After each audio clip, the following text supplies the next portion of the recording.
क्या रणवीर कपूर को होगी जेल? क्या ज्यादा पैसा कमाना पड़ेगा इन बॉलीवुड सितारों पर भारी? क्या पूछेंगे ईडी के ऑफिसर्स? कैसे होंगे खतरनाक सवाल और कैसे देंगे ये सितारे जवाब? हुमा कुरैशी, भारती सिंह, रणबीर कपूर, हिना खान, कपिल शर्मा जैसे बड़े सितारे क्या जेल के सलाखों के पीछे होंगे?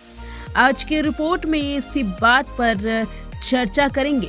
बताएंगे कि वो कौन से सवाल हैं जो इन लोगों से पूछे जा सकते हैं। बताएंगे वो सवाल जो ईडी के होंगे, जो इन सितारों पर पड़ेंगे भारी, जो इन सितारों की खोलेंगे पोल।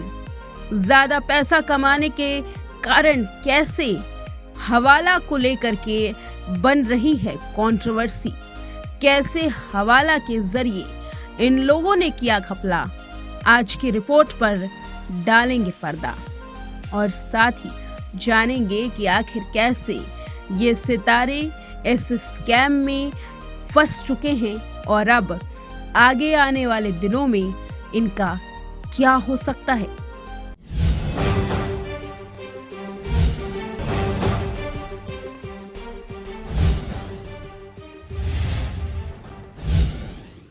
Hello everyone, this is Ankita Mishra and you are watching next 9 live. आज की इस रिपोर्ट में जिक्र कर लेते हैं एक बार फिर से महादेव बेटिंग ऐप का, क्योंकि ये जो गेमिंग ऐप थी जिसको लेकर के तमाम बड़े सेलिब्रिटीज़ को यहाँ पर ईडी का सामना करना पड़ रहा है। आखिर इनसे पूछताछ क्या की जा सकती है? जी हाँ, एक रिपोर्ट हमने आपको दिखाई थी, बताया था कि आखिर रणबीर कपूर को ही समन पहले क्यों भेजा गया। दावा ये किया जा रहा था कि एक आरोपी के तौर पर नहीं बल्कि रणबीर से पूछताछ इसलिए की जाएगी ताकि इस सट्टेबाजी ऐप के में किस तरीके के घपले हुए हैं, क्या उनको इस बारे में जानकारी है, क्या वो किस लेवल तक ईडी की मदद कर सकते हैं, क्या कुछ उन्होंने पाया, वो तमाम चीज़ें, यानी कि ईडी यहाँ पर मदद लेने के लिए इन तमाम लोगों से पूछताछ कर सकती है। लेकिन सवाल ये है कि अगर ईडी इनकी मदद ईडी की पूछताछ में कहीं ना कहीं ऐसा लगता है कि ये एक्ट्रेसेस भी शिकार हैं या फिर ये एक्ट्रेसेस आरोपी हैं, तो फिर उनके खिलाफ एक्शन लिया जा सकता है। लेकिन यहाँ पर बड़ा सवाल ये है कि ईडी पूछताछ क्या कर सकती है। बता दें कि ये जो ऐप है जिसके जरिए जो ठगी की जाती थी, इसका जो टर्नओवर था साल का 20,000 करोड़ रुपए टर्नओवर था, और जिस शख्स की शादी में गए थे जो प्रोमोटर था सुभाष चंद्राकर, वो यहाँ पर एक बड़ा मास्टरमाइंड साबित हो रहा है। हालांकि उससे पूछताछ नहीं की जा सकी क्योंकि यूएई में है, और साथ ही एक बड़ा जो गैंग है वो इस बिजनेसमैन ने बनाया है।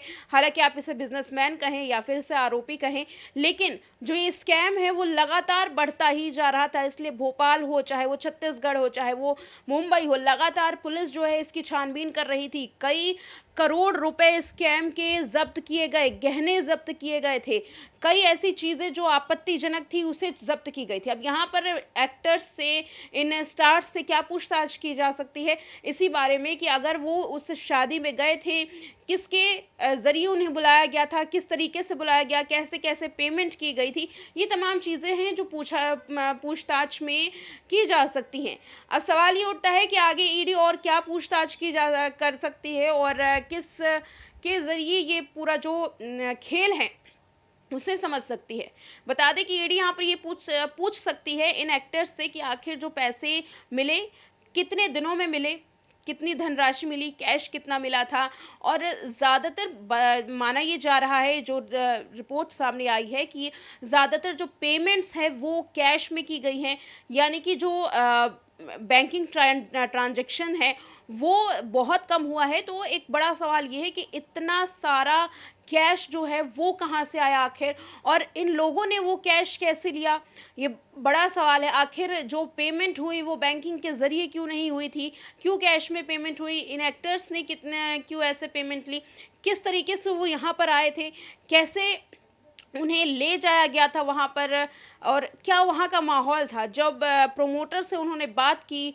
उस तमाम वक्त में किस तरीके से उन्हें समझाया गया, क्या कुछ बातें की गई, ये तमाम जो सवाल है वो उनसे पूछे जा सकते हैं। यहाँ एक बड़ा सवाल ये भी है जो ईडी पूछ सकती है, क्योंकि ऑनलाइन जो गेमिंग ऐप है ये एक चैन की तरह फैला हुआ था, यानी कि इसमें लोगों को जोड़ा भी जा रहा था।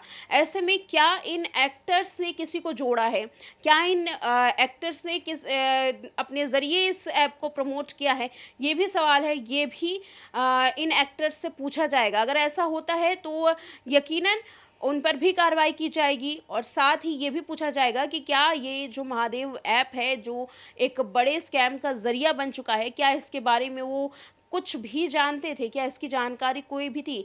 इसके लिए उनके फ़ोन डिटेल को खंगाला जा सकता है, उनके व्हाट्सएप डिटेल को खंगाला जा सकता है, साथ ही उनकी बैंकिंग डिटेल, तमाम जो चीज़ें हैं उसे खंगाला जा सकता है। यानी कि ये एक्टर्स भले ही ईडी की मदद करने जा रही हूँ, भले ही ईडी कह रही हो कि एक्टर्स को हम मदद के लिए बुला रहे हैं, इन स्टार्स को, ताकि हमें इस स्कैम के बारे में ज़्यादा कुछ पता चल सके, लेकिन कहीं ना कहीं अगर एक भी चूक होती है, अगर इन लोगों ने एक भी स्कैम में अपनी भागीदारी दी होती है, तो ये भी कहीं ना कहीं ईडी के रडार पर आएंगे, और साथ ही जेल भी हो सकती है, यहाँ जुर्माना भी हो सकता है। तो इस वजह से इन जो स्टार्स है, चाहे वो हुमा कुरैशी हैं, चाहे वो हिना खान है, चाहे वो कपिल शर्मा है, रणबीर कपूर है, भारती सिंह है, विशाल ददलानी है, कीर्ति खरबंदा है, पुलकित सम्राट है, ये तमाम जो लोग हैं उन्हें अब काफ़ी ज़्यादा जो पैर है वो फूक फूक करके उठाने हैं, और साथ ही और जो मुसीबतें हैं ये इनके लिए एक के बाद एक बढ़ती जाएंगी। या आगे आने वाले वक्त में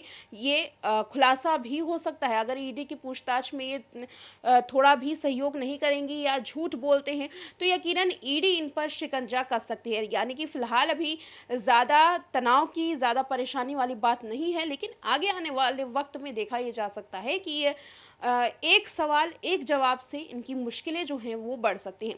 तमाम और बड़े सितारे हैं जिन्हें समन अभी नहीं दिया गया, उसमें भाग्यश्री का नाम है, पुलकित सम्राट का नाम है, उसमें भारती सिंह का नाम है। ये तमाम सितारे अब जल्द ही ईडी के पूछताछ में शामिल हो सकते हैं। कहा यह जा रहा है कि अब से 24 घंटों के अंदर अंदर इन्हें भी समन भेजा जा सकता है। फिलहाल इस रिपोर्ट में इतना ही। देखते रहें नेक्स्ट 9 लाइव।